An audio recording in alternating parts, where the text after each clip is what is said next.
Hello guys, welcome back to Beyond the Realms, and today I'm going to be reviewing another independent film from Reality Entertainment, and it is called The Exorcist Chronicles. There's that, and then also that from the press release.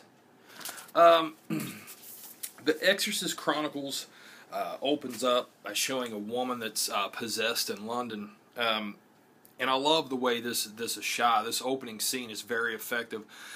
I love, there's like a very good use of shadows in this opening scene. I just thought it looked great. It was very effective and it worked for sure. And then from there, you know, we're seeing various cases of exorcists, people being possessed from all across the world. You're seeing some like found footage type stuff that's and down on the lower right hand corner it says it's, you know, property of the Vatican, and it says not for public release. You know, and there's just different people being they're like being held in these cells, it looks like, most of the time, and oftentimes they have these apparitions that are rising out of their bodies, like this white misty spirit type stuff.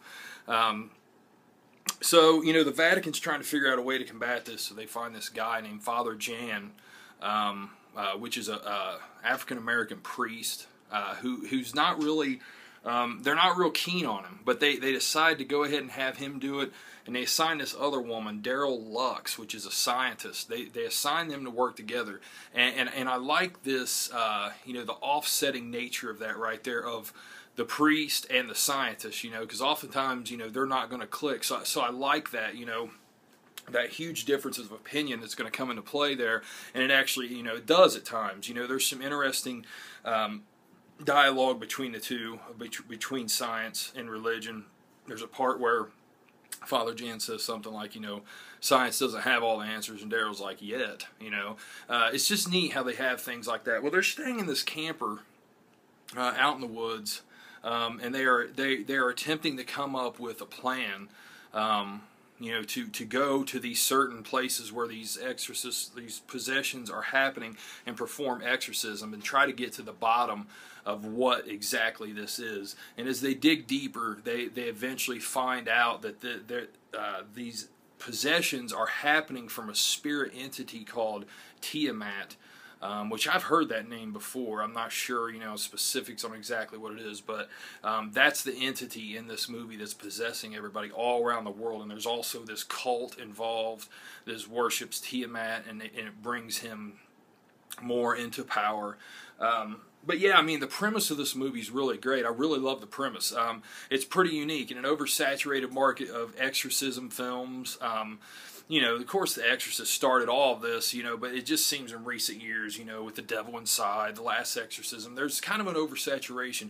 But this was a unique premise, you know, it really was. You know, like I said, the scientist and the priest, I like that. And there's something else, too. I won't spoil it, but there's something with the people that are possessed, their blood, that plays into this. I like that aspect of it. Just a lot of unique ideas. But despite there being a lot of unique ideas, the narrative of the story was... it just wasn't told in the best ways. Like, you know, and it's a frustrating type movie because the premise, like I said, it's so unique. I just wish the narrative and the way the story played out could have been a little bit better. It just didn't click right. And, you know, despite showing all of this, all of these possessed people and everything, it wasn't scary. I never felt threatened. There's no sense of fear. There's no intensity. Just no threat to the movie, I thought, overall. You know, but again, you know, the whole look I mentioned at the beginning of the film, you know, the film carries that look throughout. It's like this oversaturated look, almost like a dream-like quality at times, kind of... yeah, just dream-like, oversaturated and then dream-like at times, and I really liked it. I mean, I could see, you know, a lot of people maybe not liking it, think it's like an overproduced look, but I thought it fit. I thought it really fit, it really worked, and it gave a good feel to the movie, I thought. But yeah, I mean, you know, The Exorcist Chronicles, you know, it's a decent film. You know, if you're looking for a film that... you know, just an interesting premise. You know, perhaps the narrative to this might work for you a little bit better. You know, I don't know. it comes in at 80 minutes long, so it's not very long, and it moves along at a good pace. It's just, you know, I don't know. I just think that, you know, the screenplay could have used some work, and just, you know, it just would have benefited from that. You know, because all these interesting premises really would have benefited a lot better from just a tightening up of the screenplay, the script. But the acting was good. You know, I thought the Father Jan guy did good. Daryl did good. All of the main characters in the movie all did good.